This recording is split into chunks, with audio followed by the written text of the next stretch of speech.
선택하느냐에 따라 그의 삶이 달라지는 것입니다. 어떤 사람은 잘못된 선택으로 평생을 후회하며 힘들게 삽니다. 어떤 사람은 바른 길을 선택함으로 평생을 편안하고 은혜롭게 삽니다. 예수님은 우리 앞에 좁은 문과 넓은 문이 항상 있음을 말씀하십니다. 마태복음 7장 13절과 14절을 보니까 좁은 문으로 들어가나 멸망으로 인도하는 문은 크고 그 길이 넓고 그리로 들어가는 자가 많고 생명을 인도하는 문은 크고 그 길이 넓어 그리로 들어가는 자가 많다고 있습니다. 모든 인생은 선택의 갈림길을 따라 축복과 저주가 임하게 되는 것입니다. 내가 진리를 선택하고 하나님 은총을 선택할 때 영원한 생명과 영광된 삶이 보장이 되는 것입니다. 그런데 현실에 안주하고 돈을 사랑하며 이생의 자랑과 연락을 취하면 얼마 후에 후회와 고통과 슬픔이 있습니다. 똑같은 어머니 뱃속에 나온 자식이라도 예수님을 선택하느냐 세상을 선택하느냐에 따라 영원한 삶이 달라지는 것입니다. 오늘 우리는 아무것도 없는 것 같고 내가 연약하고 어리석은 것 같고 사람들이 나를 몰라주지 않는 것 같다 할지라도 그러나 하나님의 은혜를 선택하면 우리 모든 것이 풍성해지는 것입니다. 예레미야 29장을 보면 우상 숭배와 극심한 타락으로 국가가 멸망의 위기에 처해 있습니다. 그런데 이때 거짓 선자 시드기야가 등장합니다. 그는 믿음이 전혀 없는 왕과 결탁하면서 거짓 선자의 길을 선택합니다. 이것을 본 예레미야 선자가 그를 비난하고 책망하면서 회개하라고 외칩니다. 그리고 회개하지 않으면 유다 왕국이 멸망할 때 바벨론 왕이 그를 불에 살라 죽일 것임을 예언했습니다. 왜냐하면 시드기야는 선자이지만 권력에 아부하면서 자기의 유익을 구합니다. 사람들에게 인기를 얻기 위해서 거짓 예언을 합니다. 그는 돈을 사랑하고 세상을 따르며 권력에 아부하는 사탄의 종이 돼서 하나님을 대적했습니다. 결국 잘못된 선택으로 예레미야 선자가 예언한 대로 불의 심판을 받습니다. 그런데 다니엘과 그의 친구는 사자불과 풀무 속에 들어갔지만 권력이나 재물을 보지 않습니다. 사람을 기쁘게 하지 않습니다. 오직 하나님을 기쁘시게 해주고 그의 이름이 지금까지 빛나고 있습니다. 일제강점기에 순사들과 결탁하고 그들에게 아부하는 기회주의, 교권주의가 있었지만 신사참배에 반대하면서 순교를 한 신실한 종들도 있습니다. 지금도 권력의 편에 서서 은밀하게 교회를 비난하거나 탄압을 하고 거짓된 설교를 하고 동성애를 지지하고 하나님을 부인하는 공산주의 사상과 손을 잡아 일시적으로 자기의 유익을 구하는 사람이 있지만 그런 가운데 하나님과 성경을 바르게 믿고 설교하는 신실한 종들도 있습니다. 분명히 하나님을 섬긴다 하고 같은 성경도 있고 같은 교회에서 예배해도 이들의 인생길은 영원한 천국이냐 영원한 지옥으로 갈라지게 됩니다. 최후의 심판 때 예수님을 구주로 믿는 사람은 하나님의 영화로움을 갖습니다.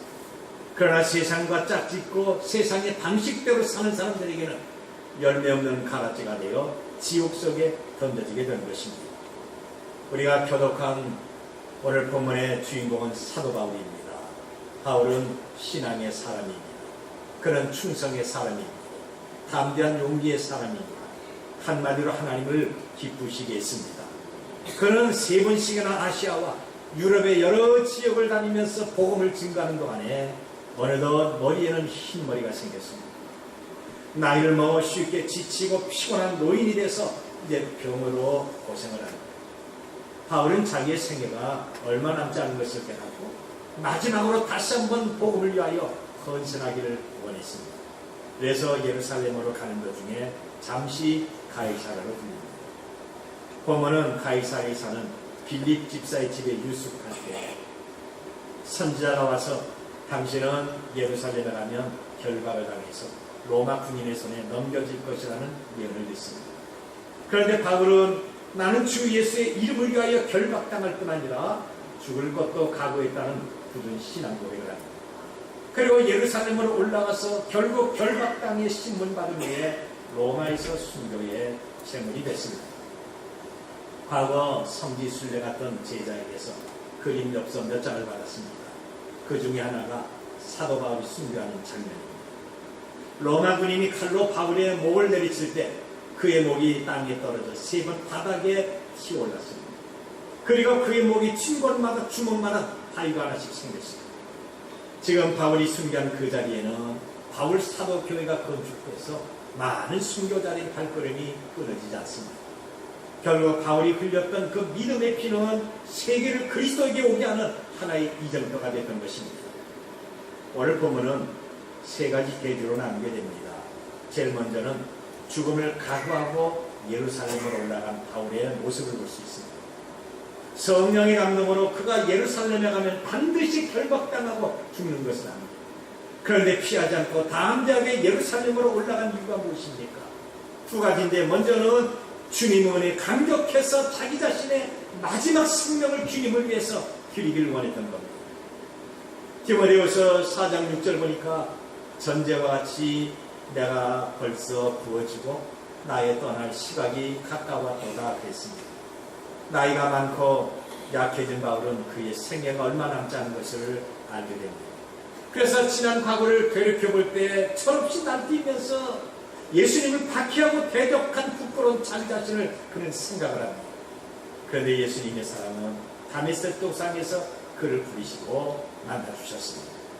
우리 같으면 책망도 하고 주의 인물로 선정해서 회피할 것인데 예수님은 그를 사랑으로 변화시키고 하나님의 선한 일꾼으로 사용하셨습니다. 허물 많고 한없이 교만한 그에게 새로운 삶을 주신 분이 예수님이십니다.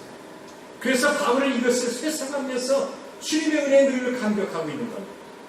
나 같은 죄인 살리신 주 은혜 놀라워. 이미 얼마 남지 않은 그 인생, 늙고 병들고 힘이 없지만 마지막으로 주님 앞에 들고자 하는 그 믿음이 예루살렘으로 올라가게 만든 것입니다. 이것이 죽음을 이기는 믿음인 것입니다. 여러분, 우리 자신이 그렇습니다. 지금은 우리가 순수하게 믿고 지금은 충성하려고 애를 쓰고 있습니다.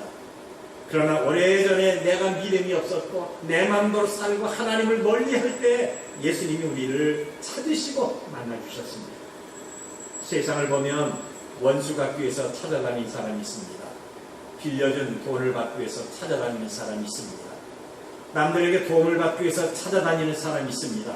그러나 주님의 사랑은 영원하신 천국으로 우리를 이끌어주기 위해 우리를 직접 찾으시고 만나신 후에 오늘 이 자리에서 우리가 예비하게 된 것입니다.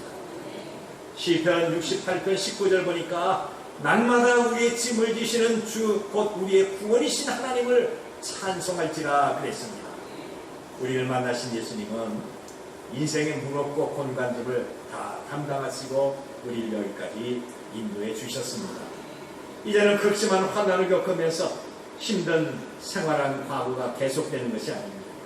아픔과 외로움과 절망으로 마음이 아프고 눈물 흘렸던 과거의 삶이 아닙니다. 우리를 만나주신 예수님은 이제 우리에게 미래의 소망을 주십니다. 물론 과거의 쓰라림과 아픔, 억울함과 가난과 고독함이 여전히 있다 할지라도 우리가 예수님을 믿기 전과 예수님을 믿은 지금은 전혀 비교할 수 없을 만큼 차이가 있습니다. 과거에는 혼자 힘으로 견디고 살았지만 지금은 나의 모든 짐과 고난을 주님이 친히 담당하고 있습니다.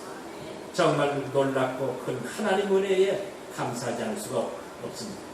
젊음도 없고 돈도 없고 권세와 지식과 경험이 없는 우리들이 아닙니까? 속 깊은 것을 다 말하고 싶어도 들어줄 사람이 거의 없습니다. 내가 가진 것도 배운 것도 같이 울어줄 이웃도 없는 우리들입니다. 그런데 전능하신 예수님은 그런 우리들과 함께하기를 그토록 원하고 있습니다. 이렇게 보잘것없는 우리지만 그것조차 주님이 쓰시기를 원하고 있습니다. 그래서 우리는 늘 우리 자신을 주님 앞에 드려야 됩니다. 그리고 또 한 가지 이유는 예수님이 가신 골고다 길을 끝까지 따르기 위한 것입니다. 바울이 예루살렘으로 가면 결박당하고 죽어야 되는 아주 긴박한 상황입니다. 그런데 바울은 자기를 위해서 골고다 십자가까지 올라갔던 그 예수님을 생각하고 있는 겁니다. 예수님 같으면 어떻게 하실까? 예수님 같으면 지금 어디로 가실까? 예수님 같으면 자기 편리를 위해서 하나님의 뜻을 외면하고 멈춰가실까? 제자들이 예루살렘으로 가는 것을 강하게 말렸지만 십자가를 지시고 골고다 언덕으로 가시는 예수님을 생각하고 자기도 끝까지 주님과 동행하기로 결심을 합니다. 여러분, 모든 사람에게는 살고자 하는 뜨거운 욕망이 있습니다. 병들어 곧 죽게 되는 사람들도 더 살고 싶어서 의사에게 눈물을 흘리면서 살려달라고 매달립니다. 늙고 병들고 가난하고 삶에 지친 사람들, 왜 하나님이 나를 부리지 않을까? 나는 이렇게 늙고 쓸모가 없는데 왜 안 부리실까? 그리고 죽기를 바라지만 그들에게도 더 살고 싶은 욕망이 마음속에 있다고 하는 것입니다. 백세가 가까운 제 어머님이 요양원에 계실 때 제가 가기만 하면 제 손을 꼭 잡으시고 하시는 말씀이 있습니다.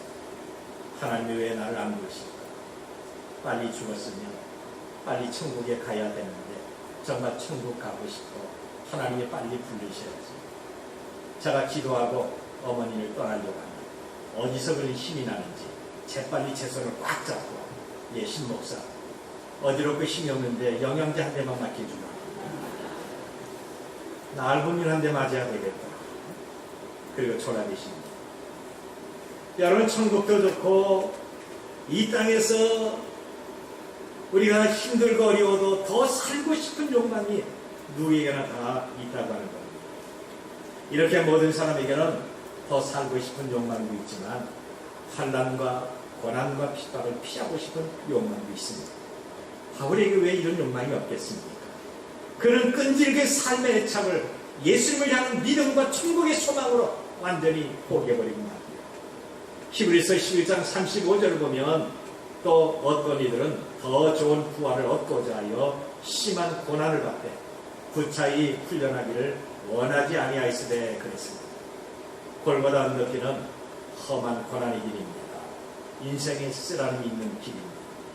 이 길은 자기 포기와 희생과 눈물과 현실의 손해나 양복 없이는 갈 수가 없습니다. 바울은 이제 유일하게 남은 것이 한 가지가 있다면 자기 생명밖에 없습니다. 오 주님, 마지막 남은 이 생명을 주님 앞에 드립니다. 자기 자신을 포기하고 골고다 언덕, 그러나 부활의 영광이 있는 것으로 그는 나가기 시작합니다. 여러분, 정말 우리는 이 시간에 골고다로 가고 있는 것입니다. 내 마음속에 골고다에 피 묻은 십자가 흔적이 있다고 생각하십니까? 내가 예수님과 동행한다고 하면서 나를 포기하지 못하고 현실의 양보와 희생과 눈물조차 흘리는 것을 아까워하고 있지 않습니까? 골고다 길은 자기를 죽이는 험한 길입니다. 그 길은 하나님의 영광과 위로가 있습니다. 끝까지 주님을 따르도록 하십시오. 어떤 환난과 시험과 고난이 있어도 나는 주님을 따르겠습니다. 이런 결심을 하도록 하십시오. 제발 신앙에 나고자는 되지 마십시오. 불행한 사람입니다. 앞서가신 주님, 지금도 나를 오라고 부르시는 그 예수님을 끝까지 따라가는 우리 모두가 되시기를 바랍니다. 그리고 두 번째는 고난의 길을 만류에도 굽히지 않는 그런 믿음이 있습니다. 이것이 바울의 신앙입니다. 바울이 그토록 만류에도 예루살렘으로 간 것은 죽음을 각오하고 예수님을 따르기 위한 겁니다. 그리고 자기 신앙이 위험과 환난으로 굽히지 않은 것을 보여주기 위한 것입니다. 바울이 두로에 도착했을 때 그를 아끼는 주변의 많은 사람들이 그가 예루살렘으로 가는 것을 각오하게 만듭니다. 이제 당신이 가면 결박당할 것입니다. 이만큼 수고하고 고생했는데 편히 쉴 때가 되지 않았습니까? 예루살렘에 가지 않아도 다른 곳에 전담이 되지 않습니까? 여러 가지로 4절 보니까 제자들이 찾아 거기서 이래를 머물더니 그 제자들이 성령의 감동으로 바울더러 예루살렘에 들어가지 말라 하더라. 두로뿐이 아닙니다. 가이사랴에 가니까 제자들이 예루살렘으로 가지 말라고 또 말합니다. 12절에 우리가 그 말을 듣고 그곳 사람들과 더불어 바울에게 예루살렘으로 올라가지 말라 권합니다. 14절에서 바울과 동행하는 제자들이 주매기를 말합니다. 당신이 가지 않아도 됩니다. 왜 사서 고생입니까? 꼭 당신이 가야 될 이유가 있습니까? 당신은 더 오래 살아서 복음을 증거하고 교회에 가르쳐야 됩니다. 언뜻 생각하면 바울의 고집이 정말 어리석고 바보 같습니다. 그러나 주님과 함께 복음의 고난을 받으면서 남은 생애를 주 앞에 드리기를 원했던 것입니다. 골로새서 1장 24절 보니까 나는 이제 너희를 위하여 받는 괴로움을 기뻐하고 그리스도의 남은 고난을 그의 몸된 교회를 위하여 내 몸에 채운다고 고백을 합니다. 얼마 남지 않은 그의 생애를 그리스도의 고난으로 채우러 후배들에게 믿음과 충성의 본을 보였습니다. 이런 믿음이 저와 여러분으로 하여금 그의 신앙과 충성을 본받게 만든 것입니다. 아무리 힘들고 어려워도 예수님의 고난과 바울의 고난을 생각하면 우리에게 위로와 힘이 되는 것입니다. 여러분, 기독교는 무사한 일의 종교가 아닙니다. 고난이 없이 기독교의 영광이 없습니다. 우리는 바로 병들고 아플 때 건강히 해달라고 기도합니다. 하나님 이 병을 낫게 해주시면 힘써 일하겠습니다. 헌신도 합니다. 내게 돈을 주시면 헌금을 많이 하고 봉사하겠습니다 라고 기도합니다. 내 남편이 예수님을 믿고 내 부모가 믿고 내 가정이 편안하고 내 자식들이 좋은 직장에 다녀야 전도할 수 있지 않습니까? 그러니까 편안하고 병사가 잘 되는 가정이 좀 되게 해주세요 라고 기도합니다. 그런데 여전히 아픕니다. 기도하는데 부자 되지 않습니다. 열심히 사는데 손해보고 불의의 사고가 많아지 못한 어려움도 있습니다. 여전히 가족들은 예수님을 믿지 않고 바뀝니다. 왜 그럴까요? 여기는 몇 가지 이유가 있습니다. 먼저 우리의 믿음이 부족하기 때문에 그런 겁니다. 내가 이루어질 때까지 기도하지 않아서 그런 겁니다. 그리고 아직은 하나님의 때가 되지 않아서 응답이 없습니다. 문제는 자기 욕심이 있다고 하는 것입니다. 그러나 근본적인 것은 우리의 삶은 현실의 만족함과 형통에 있지 않다고 하는 겁니다. 내가 건강하고 내가 부자가 되고 내가 형통하고 내 자녀가 잘 되는 것은 물론 하나님이 주신 큰 축복입니다. 이런 은혜와 이런 축복이 저와 여러분 가운데 임하기를 바랍니다. 그런데 여러분, 이것이 우리의 유일한 목표는 아닙니다. 어떤 사람은 말하기를 예수님을 믿으면 가족이 싫어하니까 가족에서 바로 분쟁이 있습니다. 그래서 못 나가겠습니다. 어떤 사람은 교회 가면 헌금을 해야 되는데 돈 내는 것이 아까워서 다니지 않겠다고 말합니다. 여러분, 우리의 목표, 우리의 영원한 소망은 이 땅에 있는 것이 절대로 아닙니다. 하늘 소망을 갖고 사는 것이 우리의 목표고 기독교의 유일한 특권이고 브랜드가 되는 겁니다. 세상의 것을 다 갖고 천국까지 못한다면 무슨 소용이 있겠습니까? 내가 돈을 갖고 천국 가겠습니까? 세상의 인기와 명예를 가지고 영원한 천국에 들어간다고 생각하십니까? 여러분, 우리의 삶의 목적은 육신의 평안이나 아니라 믿지 않습니다. 예수 그리스도를 끝까지 믿고 따르는 믿음이 있어야 됩니다. 그래서 바울은 하늘의 소망을 갖고 환난과 고난이 기다리는 예루살렘으로 가기를 결심을 했습니다. 13절을 보니까 바울이 대답하되 여러분이 어찌하여 울며 내 마음을 상하게 하느냐.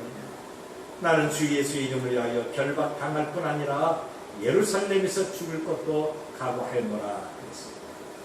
사도행전 20장 23절과 24절을 보니까 오직 성령이 각성해서 내게 증하여 결박과 환난이 나를 기다린다 하시나 내가 달려갈 길과 주 예수께 받은 사며 그 하나님의 은혜의 복음을 증언하는 일을 마치려 하면 나의 생명조차 조금도 귀한 것을 여기지 않는다고 했습니다.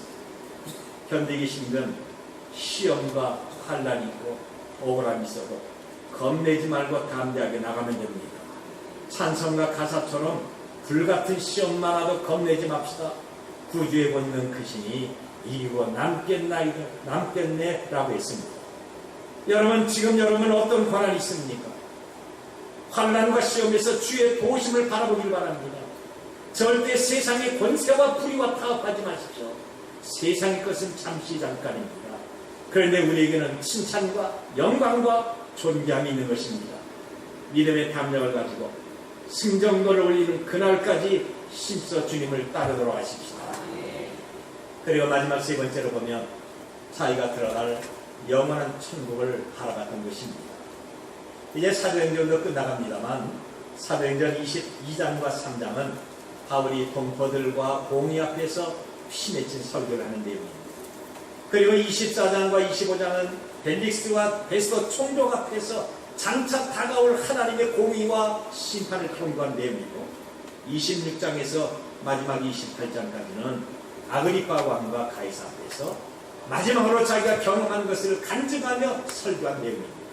그리고 마침내 로마에서 순교를 당하였습니다. 이것이 바울의 마지막의 모습입니다. 그는 세상에 살 때 감옥에 갇히고 매를 맞고 고난을 당하고 목뱀을 당했으나 그는 하나님께서 영광스럽게 하늘나라에서 맞아주셨던 겁니다.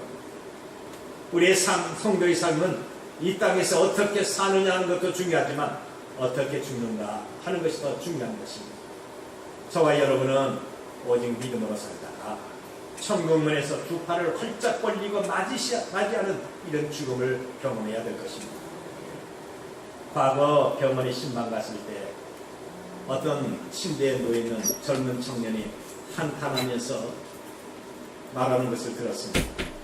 그는 바로 왼팔에 링거주사 맞으면서 깊은 한숨을 쉬면서 탄식을 합니다.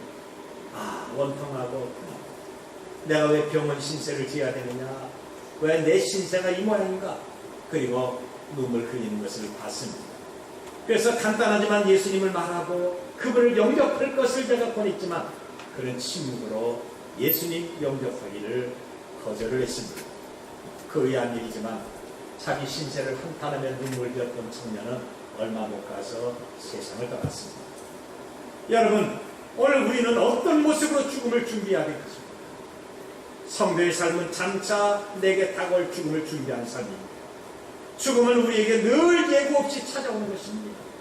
나이와 학력과 성별과 지식과 직업과 관계없이 소리 없는 죽음은 우리에게 슬며시 다가오는 것입니다.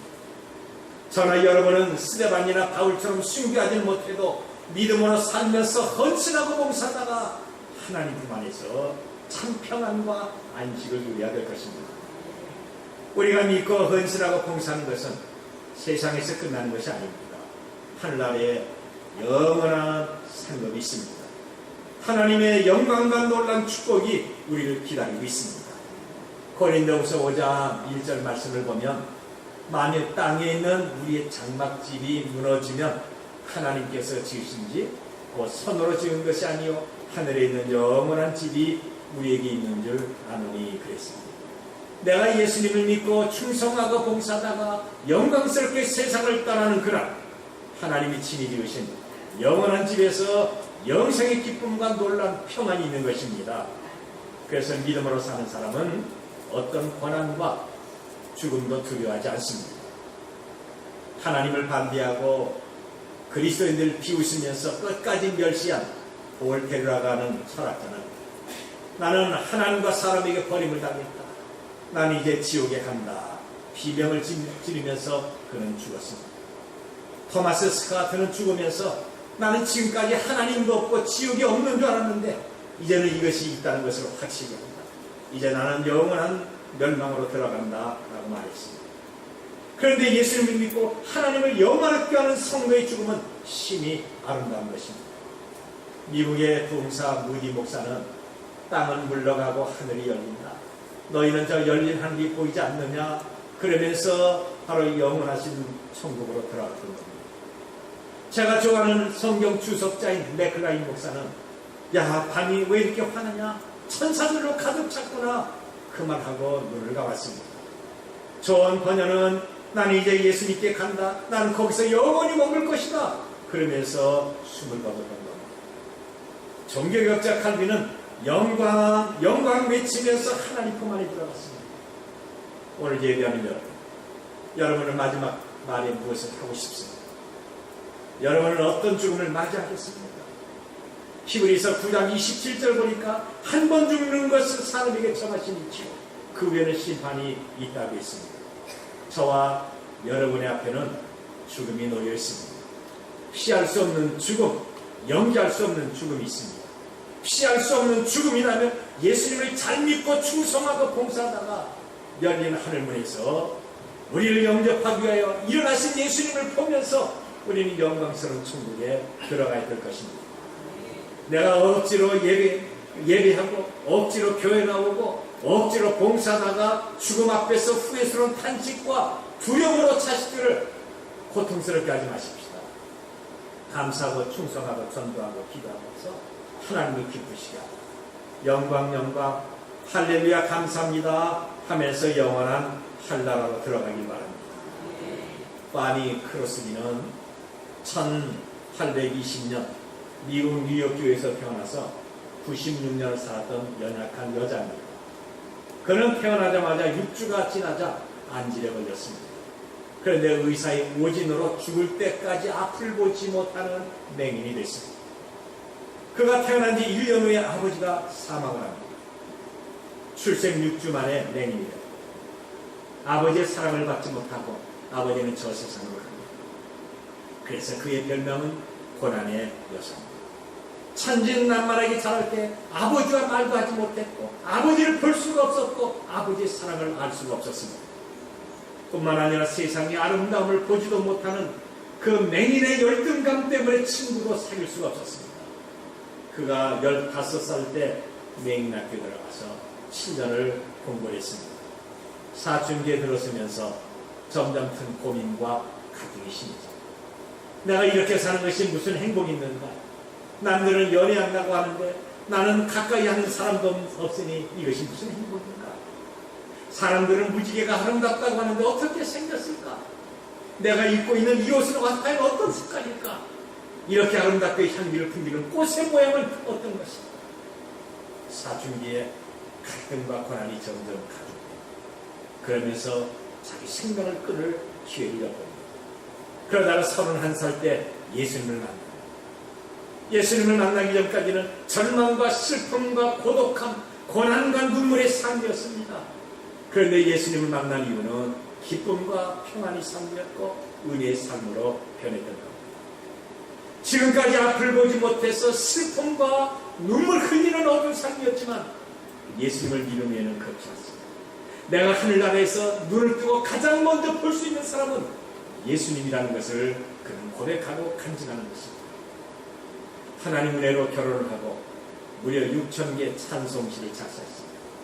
그가 지은 찬송 중에 우리에게 잘 알려진 찬송가는 오늘 예배 시간에 첫 번째로 불렀던 40장입니다. 찬송으로 보답할 수 없는 큰 사랑, 주님께 영광, 할렐루야. 형제자매 모두 함께 모여 찬송해 주님께 영광, 할렐루야. 하나님의 자녀여 크게 찬송 부르며 밝고 거룩한 길로 기쁨으로 나가 주의 보좌 앞에 속히 들어가는데 주님께 영광, 할렐루야. 여러분, 이것이 고난의 여자라는 별명을 가졌던 그가 지었던 찬송입니다. 이해가 되겠습니다. 찬송가 531장을 보니까 자비한 주께서 부르시네 사랑의 햇빛을 왜 안 받고 점점 더 멀리 가나? 오라 지금 오라 지금 오라. 자비한 주께서 지금 곧 찬송가 384장 보면 나의 갈 길 다가도록 예수 인도하시니 내 주 안에 있는 긍휼을 어찌 의심하고 믿음으로 사는 자는 하늘 위로밖에 없네. 무슨 일을 만나든지 망설입니다. 찬송가 288장은 그의 신앙과 삶을 요약한 찬송입니다. 예수로 나의 구주 삼아 성령과 피로서 거듭나니 이 세상에서 내 영혼이 하늘의 영광 누리로다. 다같이 이것이 나의 간증이요 이것이 나의 찬송일세 나 사는 동안 끊임없이 구주를 찬송하리로다. 그가 84세가 되자 미국 대통령이 그에게 찬사를 보냅니다. 당신의 생애는 하나님 은혜 가운데 사심이 없는 생활이었습니다. 나는 앞을 봤지만 앞을 보지 못하는 당신을 부러워합니다. 당신을 진심으로 존경하고 사랑합니다. 주위에 많은 사람은 그를 고난의 여사라고 불렀고 자기는 앞을 보지 못하는 맹인이었지만 하나님을 바라보면서 예수님을 소망하는 복된 삶을 살았던 것입니다. 그의 생애 말년에 미국의 장한 어머니로 돌아갔습니다. 고난의 여사가 장한 미국의 어머니가 된 것입니다.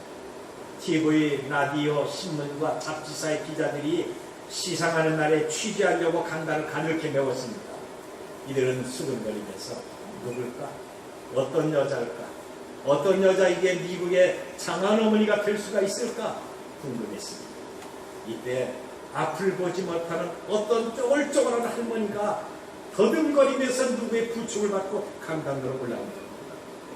모든 사람들이 깜짝 놀라고 이내 숙연해졌습니다. 이때 크롭스기는 말하기를, 여러분, 나는 예수님을 만난 이후 끝까지 그분을 믿었습니다.